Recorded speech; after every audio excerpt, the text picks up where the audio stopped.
This video is sponsored by Mondly. Hello Internet, Seth Skorikowski, and today we're going to take a look at one of the major aspects of tabletop role-playing games that many people seem to love in theory, but also seem to hate in practice, and that's traveling. Your character's going from one place to another, and then what happens to them during that time. I've run and played in many sessions where all we did for the entire game was travel, the session ending when we arrived at our destination. And we rolled weather and encounters for every single day or every single watch as the player characters were, making camp alongside the road or out in the middle of the wilderness somewhere, closely tracking all of our food and our water provisions and all that stuff. And I've had those be some amazing and memorable games, but I've also had them be some of the most boring and tedious games imaginable, where every single person in the room hated it. A popular sentiment advice that you find out there is simply just to skip travel altogether. Just never do travel at all, which I find that extreme to be just a huge missed opportunity and terrible advice to give as just a blanket, all-encompassing statement. And the people who give or the people who follow that advice don't realize that there are far more than just two options out there, being all in or all out. There are many ways that we can approach traveling in games that can be a lot of fun for everybody at the table, but the trick is knowing the various ways of approaching it, different tools in your Game Master toolbox, and also when to apply those tools, because no one method is the best approach 100% of the time. So that's what we're going to talk about, different tricks and ways to approach travel in your games, how to apply them, when to apply them, and also when to just skip it altogether, all to achieve the most fun for your table. Now, this video is going to be system neutral, so it doesn't matter if you're playing D&D, Outgunned Adventures, Cyberpunk Red, or Call of Cthulhu, the same general tips apply, but I leave the specific game mechanics up to you. And since traveling to distant lands also involves knowing some different languages, that brings us to today's sponsor, Mondly. Mondly by Pearson is an award-winning language learning platform offering courses for 41 languages. The lessons and audio material are recorded with fluent speakers to ensure authenticity and correct accent formulation, and then, using special speech recognition software, provides real-time conversation feedback to help you improve your pronunciation without the need of having to schedule a human teacher every single time you want to learn. And as a special Valentine's promotion, this month they're offering a 96% off discount on lifetime access to all 41 languages. So hit the link below to mondly.app/SethScore to receive this special rate. And after that, simply choose which language you're interested in learning. The program offers daily lessons, and then at the end of each week or each month quizzes you to review and recap everything you've learned so far. So discover what 125 million users around the world have enjoyed for learning a new language. Once again, use the link below to receive 96% off a lifetime access to 41 languages, which, as we're about to cover, can be really useful when doing a traveling adventure. And now, back to the video. The first thing that a game master needs to consider when it comes to travel is, what is this game about? And not just the story or the adventure plot at hand, but what is the game's inherent themes?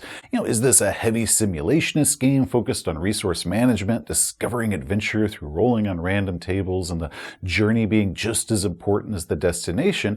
Then I'd be far more inclined to just play out the minutiae of travel, because that's what that game is about. Or if the game is about the narrative plot and the destination holds the next piece of the story that we're all interested in, and the journey of traveling to get there is simply just a byproduct or a necessary evil in order to get to move that next part of the story forward, then I'd be far more inclined just to fast track or bypass playing out the traveling portion. Because if the players are so focused on the story or the quest going on that spending too much time on the traveling can really quickly feel like a slog, because it feels like it's in the way of the story. The next consideration is, what is the journey, like the terrain and what it consists of? If we're forging through the untamed wilds, hunting for this lost jungle city, or sailing uncharted seas where we can become easily lost, and it's a lawless frontiers with no resources and full of bandits and monsters, and all that is exciting and dangerous and full of risks, then yeah, I'm going to be far more inclined to play all that out. But if we're taking a well-traveled highways with plenty of resources for food and places to sleep, and that's reasonably safe, then I'm far more likely just to blow through that quickly or even skip it altogether, because there isn't really that inherent danger or risk involved with it, right? The risk here is just minimal. If I'm hopping on a commercial plane and I'm going from Sydney to Tokyo, then we don't need to play out how long it took me to get through customs or what the in-flight movie was. But then once we've considered those two factors, what the game is about and what the journey consists of, it really helps us determine what level we want to focus on travel. Now, the first level is playing it out. Now, while we could simply use charts from the rulebook to do daily rolls for random weather and encounters, there are a few alternatives we could do instead. The first is triggered events. These are encounters or events that trigger when the player characters reach a certain spot or a certain distance in the journey. For example, in the old AD&D adventure, The Lost Caverns of Sojcanth, the player characters are searching the mountains for the Lost Caverns. Now, we know where the player characters start and where the caverns are, and we have no idea how long it's going to take for them to get there. So instead of rolling random encounters, every day or every so many hours or every hex, we have these encounter locations where an encounter occurs. The numbered ones are set encounters, while dots we roll on an encounter chart to see what that is. So if they pass through an encounter dot during the day, we roll to see what that encounter was. If they stop to camp next to an encounter hex at night, then it's a nighttime encounter. And this speeds up the entire process of traveling. Next, instead of the encounters all being random, work them into the plot. For example, in the AD&D adventure Tomb of the Lizard King, our heroes are traveling from here to here, almost 200 miles. There are a couple set encounters along the way, and then we roll 3 times a day for any random encounters. However, and this is where it gets interesting, while some of your standard random encounters are, animals and monsters and that sort of thing, others are directly related to the plot and can share information to the players.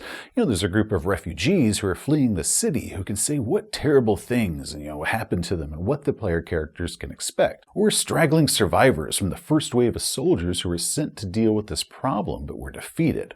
Or a group of priests who have been helping the local peasants and can give some valuable information and rumors about what's been happening here. Or a pack of lizardmen working with the big bad guy or acting more brazenly confident than normal, giving a hint about the bad guy's forces, and they might capture the heroes and take them directly to the bad guy's lair if the player characters fail this fight. All of these not only give information and push the larger plot forward, but makes the adventure feel like it's just something bigger is going on here. It's not just a bunch of random encounters that the player characters have to endure before we finally make it to our destination and we can finally get, on with whatever the adventure plot is. Instead, it immerses them in the adventure along the entire way, foreshadowing what it is ahead and giving them valuable information that they can use. So if there is a narrative reason for the player characters to be going to this location that they're traveling to, don't just have the journey be a bunch of unrelated stuff and then we kind of pick the plot back up once we arrive, and have the events along the journey relate to whatever that story is, building upon that narrative. And while I'm at it, you should totally check out my reviews for those adventures if you want to know more. Another method, instead of rolling random events until the player characters, travel the full distance,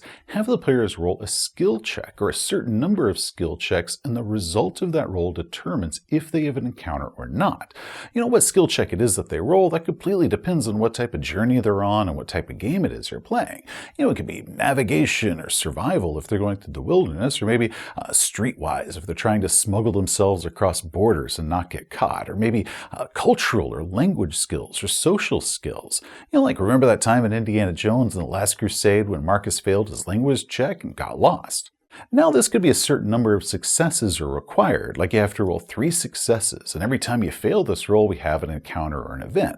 Or you could have just a certain number of rolls, like roll 3 times, and for every failed roll, we have an encounter. So, we might get there with no encounters, but we might have up to 3 encounters in total, but either way, we only make 3 rolls. Or you can have them roll where there's a very high difficulty, like extremely high difficulty, but every time they make this check, the difficulty becomes slightly easier. For example, in the Traveler campaign Secrets of the Ancients, in one chapter our heroes have to find a secret location hidden in the jungle. We need to roll a 13 or more on 2d6 in order to find it. However, we can also add our best navigation and survival skill ranks to this roll, and the result of that roll determines what we encounter along the way. But every time after the first time that we make this roll, the player adds a +1 dice modifier, meaning that they are eventually going to get there, but it's all down to how skilled they are and whatever mood it is that their dice are in that day. I personally like this method because it rewards the players for being skilled and being able to bypass certain threats or obstacles without having to go through, all the minutiae of rolling multiple times a day for, every day for a 7-day journey.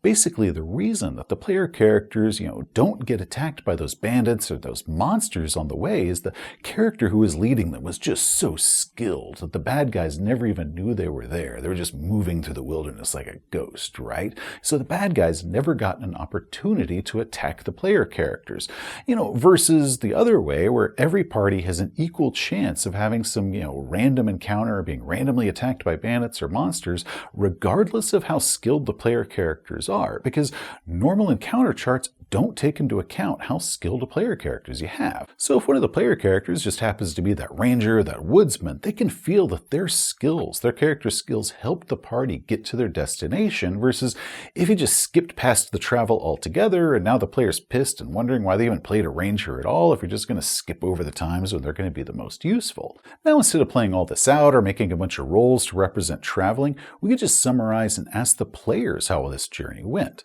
For example, going back to Traveler, moving from one star system to another requires that the ship jump, and it takes a week that you're isolated in jump space. The ship is totally cut off from the universe, so not much normally happens during this time. It's not like we can have a random encounter during this. So I just asked my players what it was they did during their week in jump space. Maybe they trained to improve a skill, or they repaired equipment, or built some cool device, or researched the ship's library for information on wherever it is that they're going, and maybe discovering some plot element, or maybe they just interacted and role-played with one another. I've had games where me just asking the players what it was they did during their week in jump space led to some heated contests of zero-gravity darts, where you're throwing a dart down a 20-meter passage in zero gravity, or karaoke battles, finding out who did the best performance that night. By asking the players how they spent their time during the journey, that takes the burden off me coming up with something interesting that they did.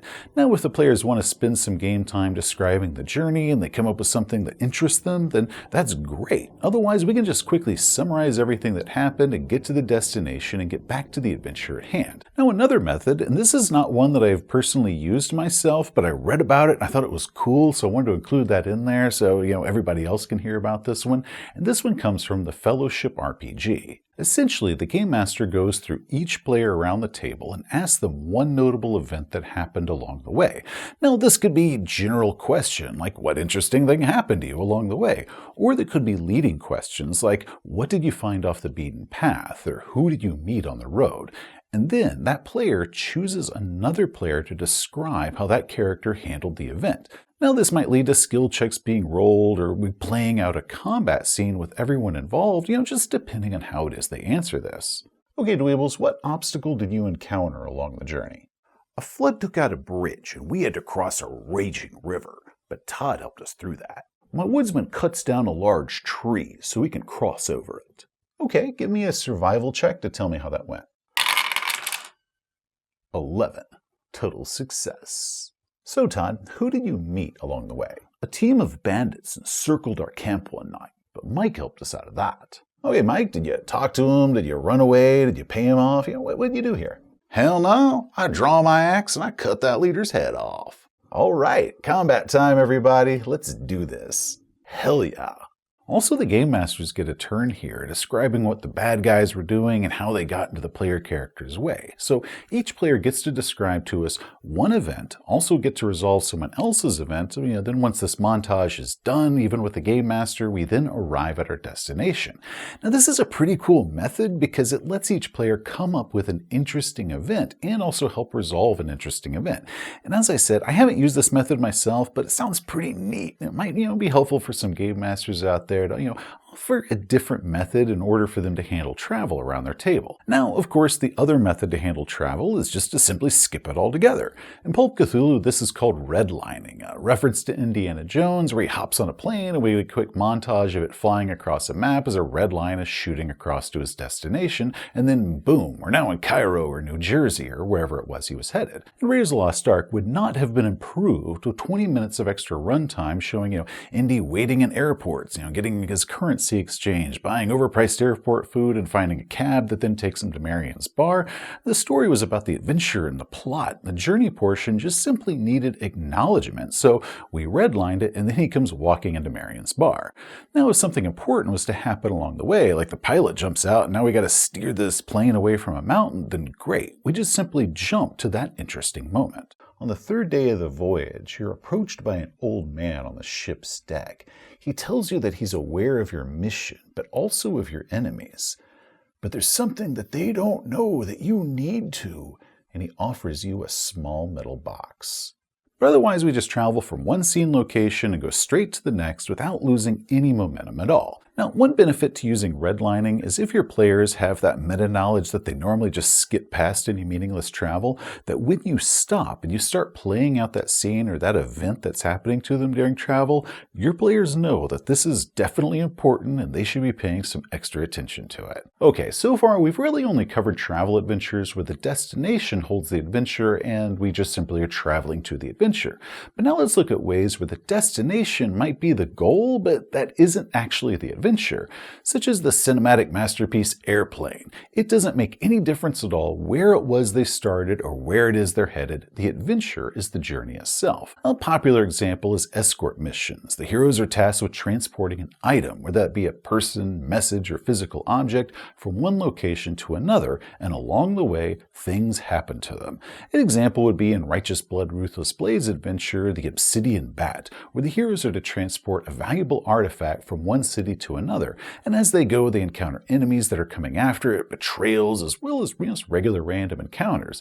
The cities themselves merely serve as your start and end points, but the road is the entire focus of the adventure. Same thing for the Cyberpunk 2020 adventure Open Highway, or the Cult Divinity Lost adventure The Driver. The journey is the adventure. Now, if we're working all of this into a larger campaign that's going on, if your big plot has your heroes where they need to go from city A to city B, because of whatever the larger quest is that they have, then the game master might hire the player characters to do an escort mission. Since they were already going that way, might as well make some extra cash while they're doing it. Or if the player characters are, let's say, in city A and they've gotten all the information there and everything they need, but the game master then wants them to go to city B, where it is they're going to discover the next important clue or where the adventure is going to take an exciting and unexpected turn.